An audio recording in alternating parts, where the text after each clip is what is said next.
जल्लोष नववर्षाचा, मराठी अस्मितेचा, हिंदू संस्कृतीचा, सण उत्साहाचा, मराठी मनाचा.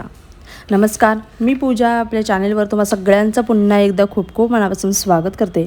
तुमच्या सगळ्या इच्छा स्वामी महाराज लवकरात लवकर पूर्ण करोत ही स्वामींचरणी प्रार्थना करते व आजच्या आपल्या व्हिडिओला सुरुवात करते.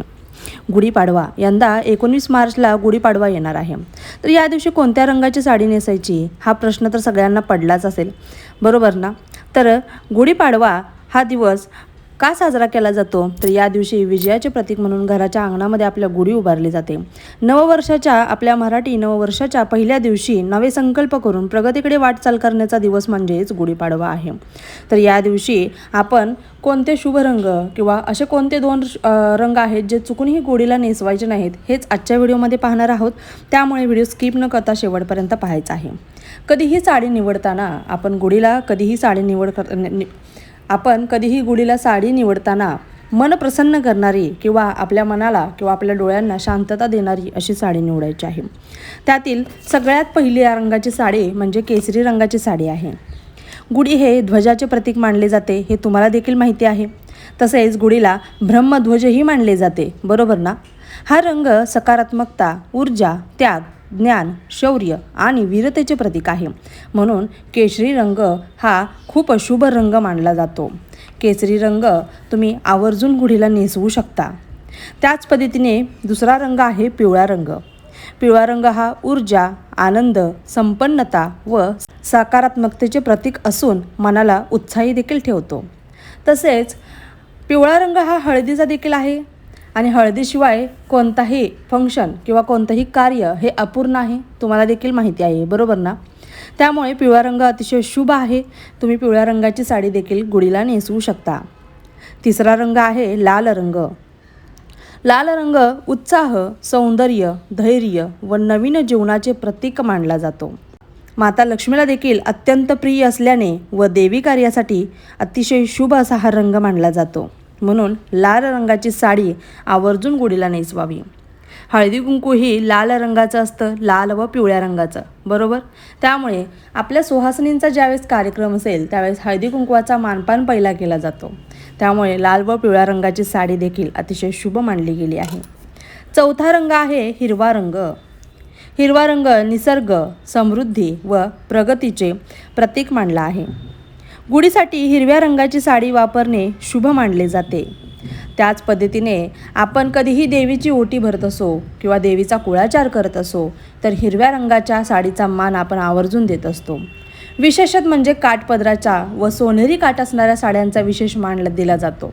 मग तो हिरवा रंग असो किंवा दुसरा कोणताही रंग असो, कारण शुभकार्यासाठी आपण आवर्जून सोनेरी रंगाचे काठ किंवा काठपदर असलेली साडीच निवडत असतो. त्यामध्ये दैविक शक्ती आकर्षित करण्याची शक्ती असते. त्यामुळे आपण अशा प्रकारच्या साड्या निवडायच्या आहेत.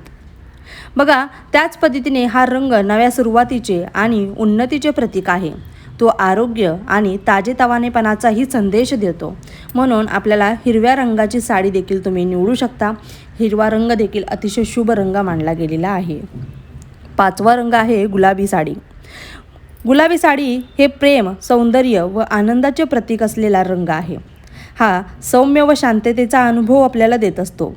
हा रंग सौख्य व गोडवा आपल्या नात्यामध्ये वाढवत असतो. तसेच प्रत्येक स्त्रीला गुलाबी रंग किंवा गुलाबी रंगाची साडी, गुलाबी रंगाचे ड्रेसेस भरपूर आवडतात. त्यामुळे या रंगामुळे घरात सुख शांती नांदत असते. त्यामुळे तुम्ही गुलाबी रंगाची साडी देखील आवर्जून गुढीला नेसवू शकता. हा रंग देखील अतिशय शुभ आहे. अशा पद्धतीने हे 5 शुभ रंग मी तुम्हाला सांगितलेले आहेत, म्हणजे केसरी, पिवळा, लाल, हिरवा आणि गुलाबी साडी, बरोबर? अशा पद्धतीचे हे 5 रंग आहेत. या व्यतिरिक्त तुम्ही जांभळा, निळा किंवा तुम्हाला अजून कोणता आवडत असेल, मोरपंखी किंवा पोपटी, अशा पद्धतीचे रंगाची साडी देखील नेसवू शकता. आता असे कोणते 2 रंग आहेत जे चुकूनही गुढीला नेसवायचे नाही आहेत आपल्याला? यामुळे आपल्याला त्याचे भोग भोगावे लागतात किंवा आपल्या आयुष्यामध्ये त्याचे वाईट परिणाम दिसून येतात. तर बघा, सगळ्यात पहिला रंग आहे काळा रंग. हा रंग दुःख आणि नकारात्मकतेचे प्रतीक मानला जातो. त्यामुळे काळ्या रंगाची साडी चुकूनही गुढीला नेसवायची नाही, बरोबर? ही एक काळजी आपल्याला घ्यायची आहे, काळा रंग चुकूनही गुढीला नेसवायचा नाही. दुसरा रंग आहे पांढरा रंग. पांढरा रंग शांती आणि सौम्यतेचे प्रतीक जरी असले तरी तो प्रामुख्याने शोक प्रसंगी वापरला जातो. त्यामुळे गुढीसाठी पांढऱ्या रंगाची साडी निवडणे तुम्हाला टाळायचं आहे. गुढीपाडवा हा सण सकारात्मकतेचे आणि नव्या सुरुवातीचे प्रतीक आहे. त्यामुळे साडी निवडताना तिच्या रंगसंगतीकडे विशेष आपण लक्ष द्यायचं आहे, जेणेकरून घरामध्ये सुख समृद्धी उत्साह नांदेल आणि टिकून देखील राहील. हे आपल्या हातातच आहे, बरोबर ना? त्यामुळे अशा पद्धतीचे रंग चुकूनही गुढीला नेसवायचे नाहीत. आता या व्यतिरिक्त तुम्ही घरातली आता साडी निवडताना निवडायची तर कशी, कोणत्या रंगाची निवडायची हे तर तुम्हाला मी सांगितलं.